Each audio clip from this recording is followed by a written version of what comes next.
बोलो सियावर रामचंद्र जी की जय। देखिए धनुष धनुष की टंकार से वहाँ पूरे ब्रह्मांड में हलचल मच गई, गूंज चारों तरफ गूंज गई। इस गूंज को सुन करके परशुराम जी आए। परशुराम जी का विशाल नेत्र, लाल लाल नेत्र देख करके और भ्रिकुटी भृगुकुल के कमल सूर्य परशुराम चंद्र जी जब आए तो उनका विशाल काय रूप देख करके सब लोग हलचल मच गया। सिर पर उनके जटाएं थी, सुंदर मुख थे और चंद्रमुख क्रोध से लाल हो गए थे, क्योंकि उनकी टंकार सुनकर, क्योंकि उन्होंने ही धनुष को विष्णु जी से लिया था। तो उनका विशाल वलकल वस्त्र पहने थे, 2 तरकश बांधे थे और धनुष बाण लेकर के कंधे पर फरसा लिए वो पधारे। शांत वेश उनका लग रहा था, परंतु करनी उनकी बहुत कठोर थी। स्वरूप का वर्णन नहीं किया जा सकता, इस प्रकार वो लग रहे थे।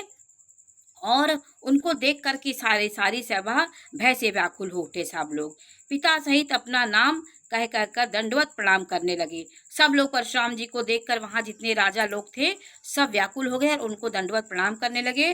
परशुराम जी हित समझकर सहज ही उनकी ओर देख लेते थे। वह समझते थे मानो मेरी आयु पूरी हो गई है।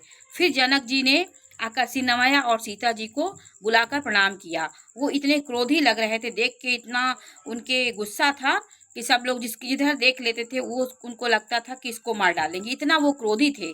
परशुराम जी ने सीता जी को आशीर्वाद दिया और सखियां हर्षित हुई। अधिक देर ठहरना ठीक ना समझकर वो सयानी सखियां अपनी से मंडली लेकर के फिर विश्वामित्र आकर उन्होंने दोनों भाइयों को उनके चरणों पे चरण कमलों पर गिराया, मतलब चरण कमलों का आशीर्वाद लेने के लिए कहा। तो विश्वामित्र जो हैं वो उनकी कठोरता देख करके वो विनम्रता से राम लक्ष्मण को बताया कि ये राम लक्ष्मण दशरथ के पुत्र हैं। इनकी सुंदर जोड़ी देखकर परशुराम जी ने आशीर्वाद दिया। कामदेव भी मद को छुड़ाने वाले श्री रामचंद्र जी के अपार रूप को देखकर उनके नेत्र थकित स्तंभित हो गए। वो सुंदरता देख करके रामचंद्र जी के परशुराम जी स्तंभित हो गए। फिर सब देख करके जानते हुए भी अनजान की तरह जानकी जी से पूछते हैं कि कहो, जनक जी से वो पूछते, कहो इतनी भारी भीड़ सभा में क्यों आई है, किनके से उनके शरीर में क्रोध सा छा गया। वो अनजान बन के इस प्रकार पूछ रहे हैं कि ये हलचल क्यों है, किस कारण राजा यहाँ आए हैं। सबने राजा जनक ने समाचार कह सुनाया। जनक ने वचन सुनकर परशुराम जी फिर कर दूसरी ओर देखा और धनुष के टुकड़े पृथ्वी पर पड़े हुए दिखाई दिए। तो अत्यंत क्रोध में भरकर वे कठोर वचन बोले, रे मूर्ख जनक, बता धनुष किसने तोड़ा।